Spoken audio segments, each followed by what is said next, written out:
Karir mentereng ex-Panglima dan 4 Jenderal desak Gibran mundur. Ada Aspri Soeharto. 5 Jenderal Purnawirawan TNI membubuhi tanda tangan mendesak Wakil Presiden Gibran Rakabuming Raka diganti. Total, pernyataan sikap tersebut juga ditandatangani oleh 103 Jenderal, 73 Laksamana, 65 Marsekal, dan 91 Kolonel Purnawirawan TNI. Namun, dalam dokumen surat yang beredar di media sosial, hanya ada 5 nama Jenderal Purnawirawan yang tanda tangannya terlihat di dalam surat tersebut. Dalam dokumen itu, Jenderal TNI, Purnawirawan, Tri Sutrisno merupakan selaku pihak mengetahui. Terdapat 8 poin usulan dalam surat dokumen tersebut.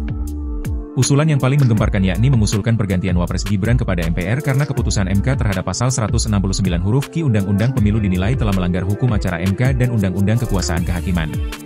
Kelima jenderal ini memiliki karir mentereng selama bertugas di militer. Yang pertama, ada Jenderal TNI, Purnawirawan, Fajrul Razi yang pernah menjabat sebagai Wakil Panglima TNI. Dalam karirnya, ia pernah menjabat sebagai Komandan Brigade Infanteri Lintas Udara 17 Kujang 1 Kostrat, Wakil Asisten Operasi Kasat, dan Kepala Staf Daerah Militer 7 Wirabuana. Puncak karirnya sebagai perwira tinggi, Pati, TNI berhasil dicapainya saat mengisi kursi jabatan sebagai Wakil Panglima TNI pada 1999 hingga 2000. Lalu, ada nama Jenderal TNI, Purnawirawan, Tiasno Soedarto yang cemerlang saat masih aktif sebagai Pati TNI. Dalam karirnya, ia pernah menduduki posisi jabatan sebagai Kepala Staf TNI Angkatan Darat, KSAD, periode 1999 hingga 2000.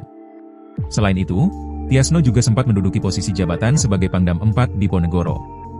Tak sampai di situ, Tiasno Sudarto juga pernah mengemban jabatan sebagai Kepala Badan Intelijen Strategis, BAIS, TNI. Daftar nomor 3 adalah Laksamana TNI, Purnawirawan, Slamet Soebijanto, mantan Kepala Staf TNI Angkatan Laut, KSAL, pada tahun 2005 hingga 2007. Ia merupakan Jenderal Bintang 4 yang berasal dari institusi TNI AL. Ia juga sempat menjabat sebagai Asrenum Panglima TNI hingga Pangarmatim. Marsekal TNI, Purnawirawan, Hanafi Asnan Takala Mentereng, ia pernah menjabat sebagai Kepala Staf TNI Angkatan Udara, KSAU. Ia tercatat aktif menjabat sebagai KSAU pada tahun 1998 hingga 2002. Jenderal Bintang 4 ini merupakan lulusan Akabri tahun 1969. Terakhir, ada nama Jenderal TNI, Purnawirawan, Tri Sutrisno yang pernah menjabat sebagai Panglima ABRI pada tahun 1988 hingga 1993. Dalam awal-awal karirnya, Tri Sutrisno juga sempat menjadi ajudan pribadi Presiden Soeharto. Setelah pensiun dari TNI, Tri Sutrisno dipercaya menjadi Wakil Presiden ke-6 RI pada era Orde Baru. Kala itu ia mendampingi Presiden Soeharto untuk periode 1993 hingga 1998.